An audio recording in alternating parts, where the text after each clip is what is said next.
அருட்பெரும் ஜோதி அருட்பெரும் ஜோதி தனிப்பெரும் கருணை அருட்பெரும் ஜோதி. நேற்று கருங்குழி வாசம் செய்வதென்று ராமலிங்கம் முடிவு செய்த நிகழ்வுகளை எல்லாம் பார்த்தோம். அதாவது வேங்கட ரெட்டியாரின் அழைப்பை ஏற்று அவருடைய ஊருக்கு சென்று அவருடைய இல்லத்திலேயே தங்குவதற்கு முடிவு செய்த ராமலிங்கத்தின் நிகழ்வுகளை எல்லாம் பார்த்தோம். உரையை முடிக்கும்போது வேங்கட ரெட்டியாரின் வேலைக்காரன் ஓய்வுக்காக அவிழ்த்து விடப்பட்டிருந்த காங்கேயின் காளைகளை அவசரமாக நுகத்தடியில் பூட்டி வில்வண்டியை பயணத்துக்கு தயார்படுத்தினான். அவர்கள் வண்டியில் ஏறி அமர்ந்தார்கள். வேலைக்காரன் காளைகளை விரட்ட வில்வண்டி புறப்பட்டது என்று கருங்குழி வாசம் செய்வதற்காக ராமலிங்கம் புறப்பட்ட நிகழ்வுகளை பார்த்தோம். வாருங்கள் தொடர்ந்து பார்ப்போம். காளைகளின் கழுத்து மணி ஒலிக்க கருங்குழி கிராமத்துக்குள் நுழைந்த வில்வண்டி அந்த சிறிய விநாயகர் கோயில் முன்பாக வந்து நின்றது. அப்போது வேங்கட ரெட்டியார் ராமலிங்கத்திடம், சுவாமி, நாம் இங்கே இறங்கிக் கொள்ளலாம் என்றார். சரி ரெட்டியாரே. இருவரும் வண்டியிலிருந்து இறங்கி நின்றார்கள். வேங்கட ரெட்டியார், சுவாமி, இதுதான் எனது சொந்த ஊரான கருங்குழி கிராமம். இதோ இருக்கும் பிள்ளையார் கோவில் எனது பாட்டனார் கட்டியது. எங்கள் குடும்பத்தினர் தான் பரம்பரையாக கோவிலை நிர்வாகம் செய்து வருகின்றார்கள் என்றார். ராமலிங்கம் மகிழ்ச்சி அடைந்து, தெய்வ கைங்கரியம், குடும்ப சேமம் உண்டாகும் என்று அவரை பாராட்டினார். விநாயகரை வணங்கிவிட்டு வீட்டுக்கு சொல்லுவோம் சுவாமி என்றார் ரெட்டியார். இருவரும் கோயிலுக்குள் நுழைந்தார்கள். எதிரே வந்த குருக்கள் அவர்களை கண்டதும் நின்று பவ்யத்தோடு, வாருங்கள் ரெட்டியாரே, வணக்கம், சுவாமிகளுக்கும் வணக்கம் என்று இருவரையும் வரவேற்று வணங்கினார். இருவரும் பதிலுக்கு அவரை வணங்கினார்கள். அப்போது குருக்கள், ரெட்டியாரே, சுவாமிகள் என்று ராமலிங்கத்தை பற்றி அறிய கேட்டார். பக்கத்தில் இருக்கின்ற மருதூர் தான் சுவாமிகள் பிறந்த ஊர். தற்காலம் சென்னை பட்டணத்தில் வாசம் செய்து கொண்டிருக்கின்றார். எனது அழைப்பின் பேரில் நம் வீட்டில் தங்கியிருக்க சம்மதம் தெரிவித்து இங்கே இருக்கின்றார். அது கேட்டு குருக்கள் மகிழ்ச்சி அடைந்தார். ரெட்டியாரே, நல்ல காரியம் செய்திருக்கின்றீர்கள்.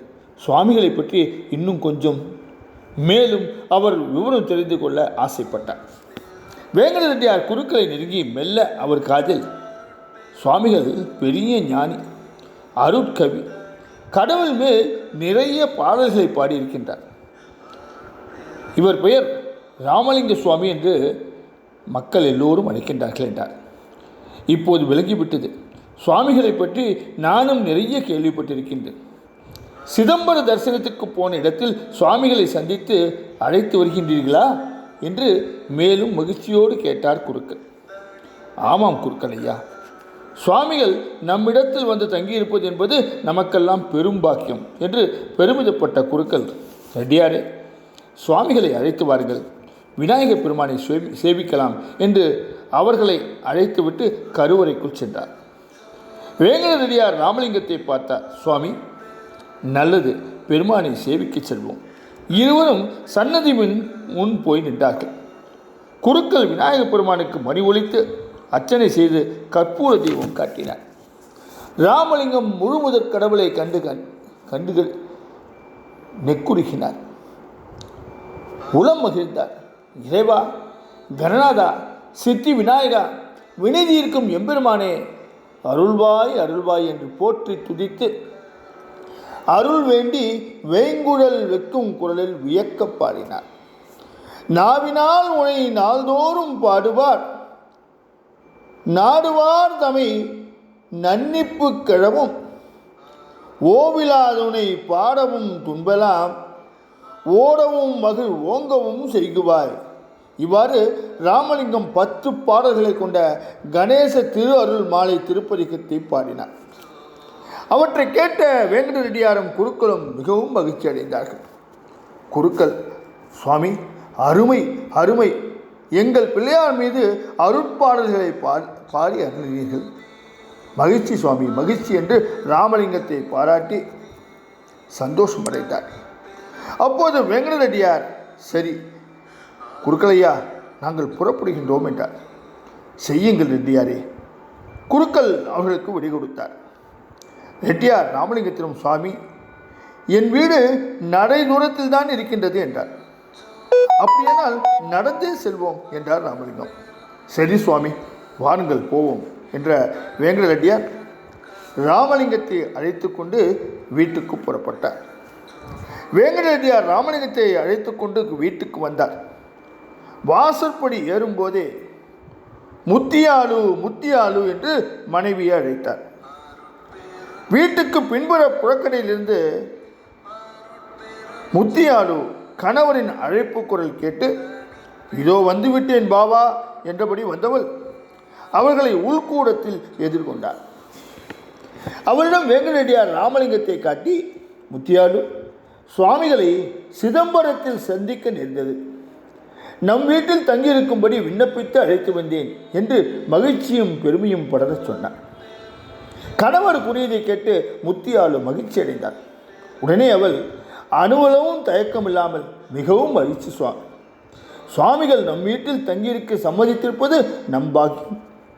சுவாமிகளுக்கு வேண்டிய பணிவிடைகளை மகிழ்வோடு செய்து வருவோம் என்று மனதார சொன்னார்.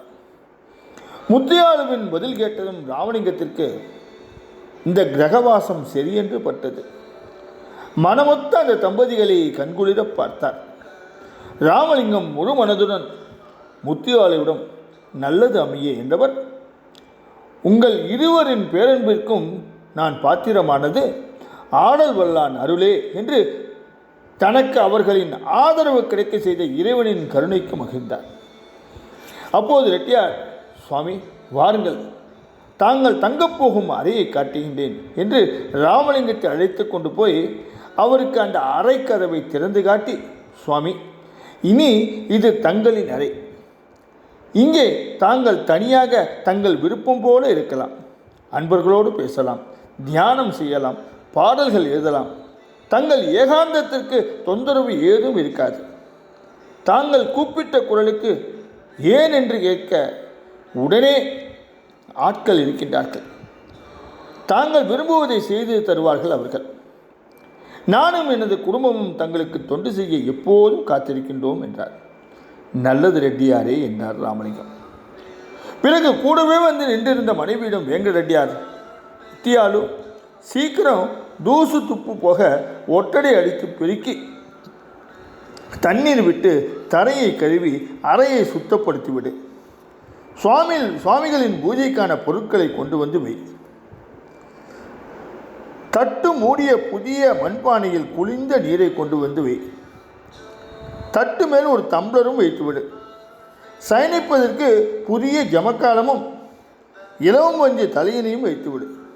அப்புறம் என்று மேலும் ஏதோ சொல்ல நினைத்து நினைவுக்கு வராதவராக நின்றார். என்ன செய்ய வேண்டும் சொல்லுங்கள் பாவா, ஆர்வத்தோடு கேட்டாள் முத்தியால். மனைவியின் வார்த்தைகளில் மறந்தது நினைவுக்கு வர, புதிய மண் அகல் விளக்கில் எண்ணெய் ஊற்றி திரியிட்டு வைத்துவிடு. எண்ணெயை தீர்ந்துவிட்டால் ஊற்றிக்கொள்ள ஒரு புதிய மண்கலயத்தில் நிறைய எண்ணெயை ஊற்றி விளக்குக்கு பக்கத்திலேயே வைத்துவிடு. ஞாபகமாக விளக்கேற்ற தீப்பெட்டியும் வையும் என்றார்.